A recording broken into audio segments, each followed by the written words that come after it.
are you like partnering with like local coffee shops and stuff to get these used grounds? Like, how are you acquiring enough used grounds to then create the product?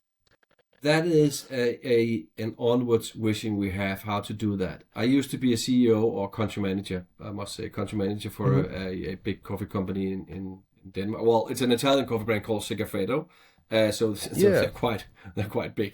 yeah. So I used to have this responsibility for Denmark and Iceland, and that's where I came across the teas for the first time. I reached out to this Jacob guy because as a Segafredo guy and coffee guy, one, I wanted the cheese as a gimmick. Two, I want to investigate how can we do that? How can Segafredo eventually or perhaps be a part of that? And Mm-hmm. and and that was a no go. That's a fun story. How but that's I don't know whether we've got time for that. But that's another story. So Segafredo was not invented in it. We when we collect the coffee or somebody's collecting it for us, it goes through a process. So we can't just collect because also we need to make sure that we've got all the certifications and make sure that you've got that it is certified coffee, so to say. Of course, everybody can say that. So so Mm-hmm. so we at that point we are not ready to do that yet. But actually, we're trying to see how we can make it at least for Denmark, and of course then we can scale it up from there. Is okay. Can we actually be able to if we get the informations that we need for that coffee to be okay, if Mm-hmm. a customer, let's say a golf course or a cafe or whatever, can produce the facts that we need, check, we collect it, and then we've got something. And the focus in terms of scaling up our product and our concept has not been on that particular issue. It has been to trying to build a brand. I'm saying trying because we're not a brand yet. We would love to be so, and we're Mm-hmm. aiming for it. But it has been to try to commercialize the products that we have and make proof of concept, and then adding that next step. And the step prior to that is obviously coming back to my points for the Europeans, saying, why are you importing cheese from China when we got GreenUp in Denmark? Our vision is that Mm-hmm. for all the distributors or markets we will have overseas, so being US, New Zealand, Australia, Yeah. South Africa, or the other continents, so to say, is instead of shipping cheese from Denmark to there, then we are no different than the Chinese, so to say. But we Mm-hmm. would start by shipping the compound because obviously there's a multiple factor for a ton of compound which is being vacuumed.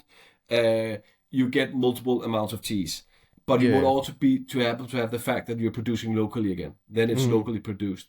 So that's the first step. The second step is then, okay, how can we get the other materials from the local area, so to say? But Yeah. honestly, I think that's Down the road I a can't ways. grasp that now. But I think the idea is of selling the compound and having locally produced is still a lot better than anything else. Mm-hmm. And then we'll see how we can move forward. So unfortunately, we are not there yet to say, okay, we will collect the coffee and do it for you, but not on a global scale. I think we will actually be able to do it within a year in Denmark for some of the high-end golf courses. Of Mm-hmm. course, it's not one-to-one. I mean, we can't say, here's the coffee, the tea is from your coffee batch. Yeah, I mean, yeah, it's a whole but process. okay, I think that will do. Yeah, yeah. I like Yeah, the golf pencil idea too. I don't know if it's big there, but a big thing here is, going on a golf trip and people will collect the pencils that are, yeah. engraved with all the different course names and everything. And then, it's cool seeing them. Obviously, like the pencils are normally painted all different colors as well, like you were saying, but it's cool to then have like, oh, this is one from said course and it's made from coffee. Like it's just another cool piece of that whole collection. And if I may add to, what makes us, particularly proud of the pencil is actually, talking about waste, is that normally when you have your wood pencil, Hmm. uh, pencil are normally made by two halves, so to say, Yeah. where you will have the graphite lead in the middle and then you glue it together. Um, so you will have that graphite lead going all the way through. But I've never really seen a golfer sharpen his or her pencil. Yeah. So when when the graphite is gone, the pencil is gone. So what we've done is that we actually reduced 95% of the graphite. Yeah. We just have the lead in the top of the tip pencil. You can sharpen it once or twice, so you can do it. Yeah. But actually we've reduced that graphite lead by, I don't know, I'm saying 98% or 95%, but instead of having 9 centimeters, we only have 1 centimeter or 1.5 centimeters of graphite, which is also quite unique. So again, trying to reduce, that thinking of doing that. And yes, we will not full color it, but we can do all sorts of branding on it. And we were very proud that our pencil and tea has been at the old course for the reversed course event. So nice. Hopefully that's a small breakthrough. Yeah. So the teas you do engrave like on the teas as well then, not just the pencils and stuff. Cool. We can do but I'm not gonna say it because we're on the podcast. Look at this, but we can engrave on our pitchforks / divots. Pencils, teas. I'm actually gonna design. This is the initial, I'm not gonna say seed because it's a bad podcast, but we're gonna make a rainbow tea. I just designed on Adobe a very neat rainbow that I'm gonna try and make on the teas and make sort of assortment with a rainbow pencil and rainbow tea and ball marker, because I saw a golf club in Holland trying to do something with that as well. So. But we can do all sorts of it, and quite detailed, to be honest. So that's our offering, and we do that in Denmark as well. Cool. It's got to be a cool thing, like opening up that box of teas though, and having that coffee smell. Like I love the smell of coffee, and it's something different, like it's kind of like this thing of a scratch and sniff. When I was a kid, there was always those stickers and stuff, but it's a cool little thing. But the funny thing is, when I go to golf courses and introduce myself and trying to, be the salesperson that I also am, and also at the PGA show, does it smell of coffee? Yeah, no, it doesn't. No, they go, oh, okay, start all over. I say, well, have a bag and try and open it and just smell, and then tell me what you smell. And, I haven't had any person yet to come, we can't smell anything. They go, wow, it does smell. Is there beans in it? No, there's no beans in it. It does really smell of coffee. So it is wake up and smell the coffee, or smell the coffee at the first tee, and there's, heaps of fun one-liners we can use. But from coffee cup to tea, and that's what I'm trying to do on Instagram as well, as you've seen. So yeah. So did you go to the PGA show with it? Yeah, we did. You don't know? Was it the best new product this past year? Was it? Yes. Congrats. Yeah. We're very proud of that. I thought it was, but I couldn't remember, because we've talked with a few different. We had Alignment Ballmark on earlier in the year that was best new product last year. But I thought it was, but I couldn't remember because we've been talking with a couple different brands and stuff. But that's awesome. I mean, that's a huge kickstart to getting the whole thing rolling. It was. And honestly, in respect, I think they actually announced 3 or 4 different winners at the PGA show. So, and I know the tea guy who, I don't know what, or the divot guy, if that's the person you're talking about, who has this license from cartoons, very insanely made divots. I know, but we were, I think, 3 or 4 winners in particular, categories or whatever we won. But we won the best new product at the PGA show 2025, so this January in Orlando, and that made me kind of proud, being the first time there, and I was there last year as well as a spectator only, but this year we were having a booth with our distributor, and that was big. And obviously there is a big YouTuber called, I think, Mr. Short Gamer or Short Game. Yeah, Mr. Shorkin, Matt Fisher. He did a video as well, among others. Awesome. I mean, just by coincidence, and that sort of also made some noise. Yeah. From what I heard from Jeff from Alignment Ballmark, because I think they won in 2024, and we had him on in like February, but he said he had went back. Actually, he might have done the call from there, but going back the next year, like obviously it was a big boost to getting them rolling, but then like as the word spread going back that next time just like took off with their Mm. stuff. Yeah. So hopefully it's the bright future here with GreenUp Golf. And I think, of course, I do not know how he went here this first time or second time, but definitely we learned a lot from the first time and also with our Hmm. distributor, and we were honestly perhaps not really ready to enter the US market and then utilize the winnings and the media attention we've got, Yeah. podcasts like this and video podcasts from other people in the US. But if we go next year, which I hope we will, Hmm. we will prepare ourselves in other ways. And obviously, we will not be entering the competition because we can't, because it's not a new Yeah. product anymore. But we will still hopefully be in the innovation area. You can get a compensation to be there 2 years in a row because it's still Mm. innovative, which is a cool area because that's where products like ours are, and it's a bit cheaper to participate in that area.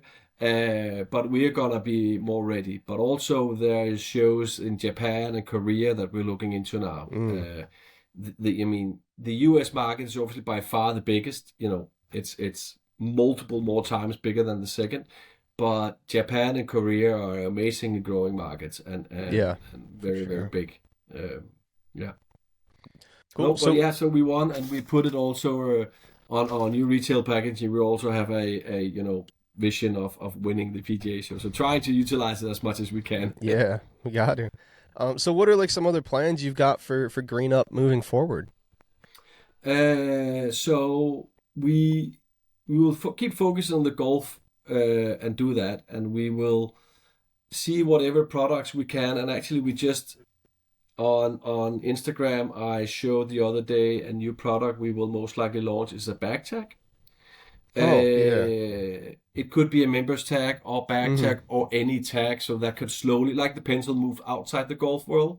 Yep. But what we can do is, because of our printing offering, we can do very detailed printing, but we can also do it very customized because we don't have a cliche. So actually, we would be able to have members and members numbers, per name on the Mm. back tag. So Yeah. while using plastic or wood is okay if you use reused wood. Again, if you're sort of Hmm. making using of old trees. Um, and then we've made our first trial of pots for pots plants. So that's obviously completely outside of the golf world. But Yeah. imagine when you go to the florist and you buy, each spring when you do your gardening or somebody's doing the gardening, you go down and you buy all these plants, and at least in Denmark or Europe, you get a lot of plastic pots because Mm. that's what the florist and the garden center has the flowers in, and you throw that away. What if you just poked a few more holes in it and they put it straight in the ground? You would Yeah. have the coffee to fertilize a little bit, but you would reduce all the plastic. Hmm. So that's a vision we have. We made our first trials. Our compound is approved for food materials in US and India. So whenever I'm in the US and I go and have my breakfast at hotels, I notice that there is these dispensers with knives and forks and spoons, which are all made Hmm. of plastic. Yeah. So you use them just once and you throw them away. What if they were used from our material? What if you had, Yeah. and potentially what if McDonald's had our straw? That would be nice. Yeah. Or Starbucks for your iced latte or something. That would be Yeah. so. So we do have some visions for going onwards, and still we are. I'm not on a salary. I teach full time at Copenhagen Business Academy Oh, outside nice. GreenUp. So it's sort of a startup, and still we are moving towards not being it. But it's just fun. It's great. Yeah. So outside of Green Up and teaching, do you still get to play golf yourself? Get out there Yes, often? I mainly on the ranges, but I'm playing in a tournament with called an Invitational, which is a gathering of expats in Denmark and Mm. foreigners in Denmark, and we play. And I'm actually number one on the order of merit, which I'm particularly proud of because I'm not a very good golfer as such, but I do have time to play golf. So yeah, and I will play tonight as well. And Nice. you do, of course. I assume you do. Yeah, yeah, yep. As much as I can. It's Yeah. We've been battling the rain here. We're up in northeast New York, or the northeast of the U.S., but like we're New York, but we're nowhere near New York City type of thing, and it's very rainy, very snowy. So it's always battling these few summer months that we can't play. Yeah. I know that feeling. Yeah. What's your handicap? I am currently a 12-4.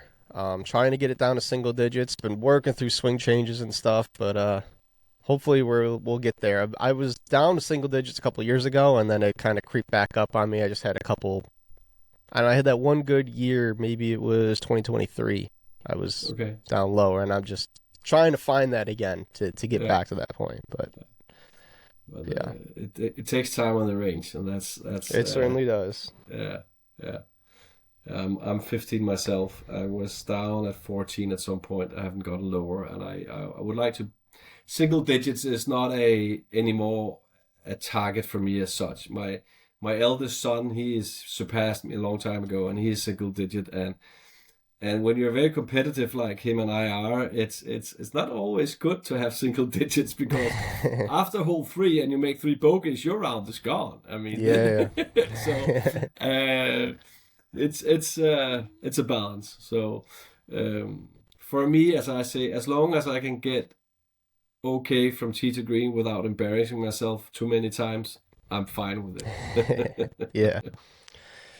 Cool. Yeah. So we do a rapid fire with every guest we have on, but before we do, just tell everybody where they can find you again, like on social media, website, everything like that. Yeah.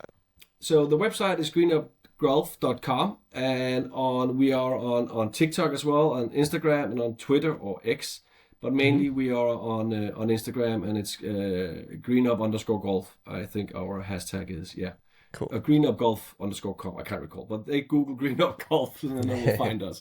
I'm quite active, so those are the medias, and please follow us on Instagram. That means a lot. That means a lot. We do a lot of branding there. Stay in touch for the new products coming, stuff like that, for sure. Yeah. Cool. So thanks for watching today's episode. To see more of our content, be sure to follow us on Instagram, TikTok, and subscribe on YouTube. We can be found at Basic Bogeys on all platforms. Thanks. We hope to see you on the next one.